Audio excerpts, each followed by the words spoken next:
protected him from everything negative. He was always protected. Do you know why?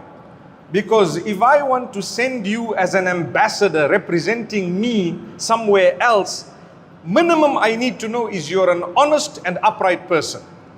You will represent me in the best way. When Allah sends someone, he has to be known as honest and upright, truthful. As-Sadiqul Amin was the alqab or the names that Nabi Muhammad sallallahu alaihi wasallam used to be known by before prophethood.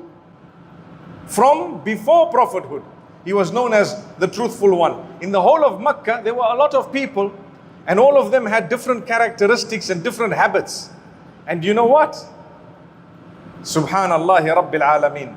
You have this man who was known as the truthful one. You guys want to see the truthful one? There he is. You want to see the honest one amongst us? There he is. So much so when they had major issues, he was a young man, they used to call him, come and help us to solve this matter. Sallallahu alayhi wasallam. My brothers and sisters, if he really plays the most important role in your life, every time you hear his name, don't be ashamed or afraid to fulfill your duty. When you hear Muhammad, you must say Sallallahu alayhi wasallam with an audible voice. Say it, no problem. It will help you, it will help your growth and connection with Allah. In fact, Nabi Muhammad sallallahu alaihi wasallam himself says, whoever hears my name and does not say sallallahu alaihi wasallam, he is the one at loss. He is the one at loss. Whoever hears my name and does not say sallallahu alaihi wasallam, he is the one at loss.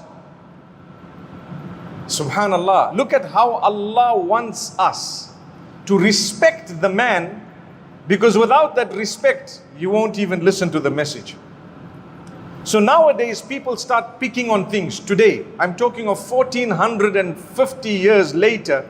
Some people say, oh, he married a very young girl. Oh, he did this. Oh, he did that. I tell you, the enemies and the kuffar at the time that he lived in Mecca, they themselves did not pick on those things. They picked on everything they could.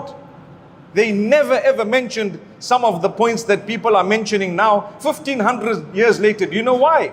These points are only mentioned out of hatred, that's all.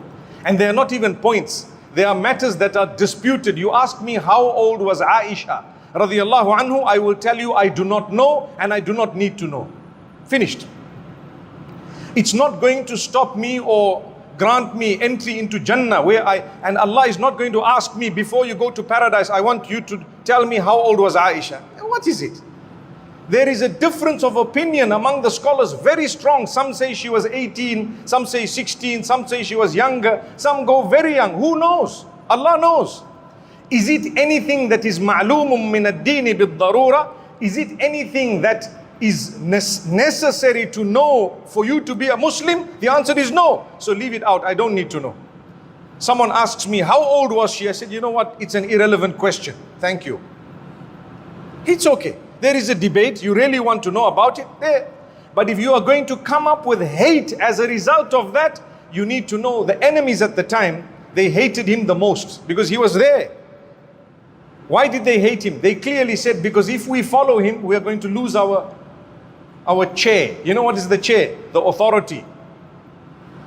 So they said, no, he's a madman, he's a womanizer, astaghfirullah. They said he was after money, after power. All of that was refuted completely.